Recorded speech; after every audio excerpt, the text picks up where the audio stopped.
Olá pessoal, estamos aqui agora para falar um pouquinho de algumas estratégias. É muito difícil falar de todas as estratégias, a gente tem na referência bibliográfica do material que a SmartBot preparou para vocês, alguns livros texto que vocês podem ver diferentes estratégias gerais. Ninguém conta como que eles configuram no final os seus próprios high frequency traders, porque se eles contarem, várias pessoas vão começar a utilizar a mesma parametrização, a mesma estratégia e eles vão perder liquidez naquelas oportunidades. Mas é muito interessante vocês entenderem a estrutura geral dessas estratégias e começar a utilizar um bom simulador, como eu expliquei anteriormente, para que vocês configurem o HFT de vocês, os coloque em colocation com uma boa latência, com um tempo de comunicação muito pequeno, para que vocês tenham algoritmos em produção, tá? Então, falando aí de estratégias gerais para HFT, a gente pode separar basicamente, a gente tem aqui no slide, a gente pode separar basicamente aquelas que são justas, que melhoram a eficiência dos mercados, como já falado em material anterior, e temos também algumas estratégias predatórias que, na verdade, elas têm sido banidas, esses players têm sido banidos pelos órgãos reguladores, tá? Que são ilegais, aí, antiéticas e coisas do tipo. Então, a primeira que eu vou falar aqui, ela é chamada de spoof, tá? O spoof é a técnica que é capaz de abrir ordens que ficam visíveis no livro de ofertas, mas que o algoritmo não tem intenção alguma de executá-las. Eles estão ali para fornecer uma falsa liquidez no mercado, como já foi um contraponto colocado antes, né? Um argumento contra os HFTs. Como o HFT é capaz de cancelar aquilo ali muito rapidamente, estamos chegando próximo do preço daquela ordem que desde o começo ela foi criada para ser falsa, embora ela esteja no livro de ofertas e possa ser consumida, se uma grande oferta na ponta contrária entrar no livro ali, ela vai ser executada.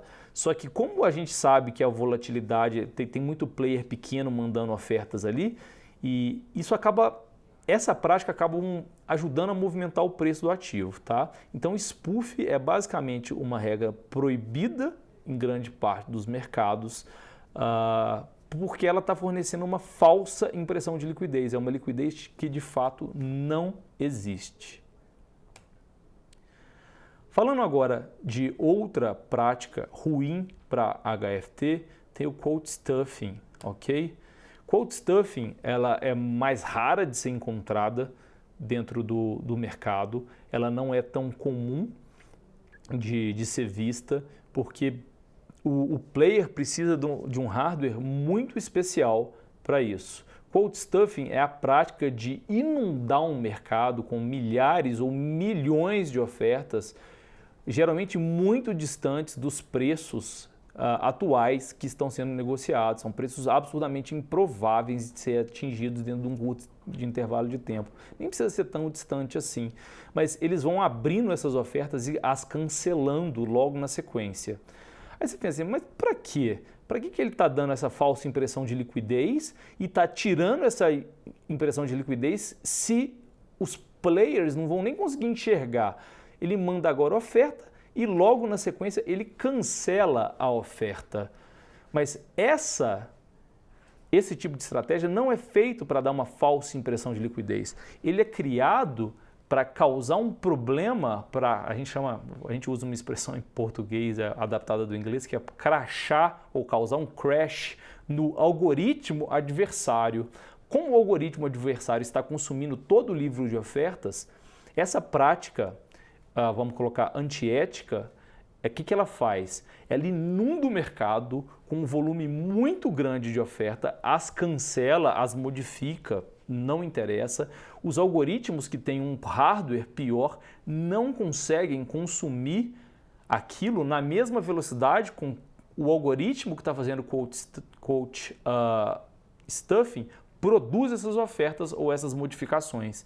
Com vamos colocar, essa distorção de tempo entre produzir e consumir, o que produz muito mais rápido que aqueles que consomem começam a crashar, eles começam a quebrar a execução e eles começam a se tornar algoritmos inválidos por algum período de tempo E nesse meio tempo, o algoritmo que está fazendo quote stuffing, por exemplo, ele pode atuar como um bom market maker. Só ele é o market maker da vez no mercado, não concorrendo para dar liquidez. Ele não vai concorrer com outros softwares que estão em HFT. Então, quote stuffing está sempre associado a outra prática, porque quote stuffing não dá lucro. Ele quebra os outros algoritmos, os outros players, porque os outros players não conseguem consumir a informação, tecnicamente falando, o buffer vai estourar e o algoritmo vai parar de funcionar. E o algoritmo que estava lá predatório fazendo quote stuffing, ele vai começar a atuar em arbitragem ou em market making ou em outra técnica, em outra estratégia geral, atuando sozinho no mercado porque os algoritmos quebraram. Tá? Antes de passar para o nosso próximo material, eu paro essa versão por aqui e a gente continua falando daqui a pouquinho de outras estratégias, aí já passando para as não predatórias, para as estratégias que são muito interessantes para o bom funcionamento do mercado. Obrigado.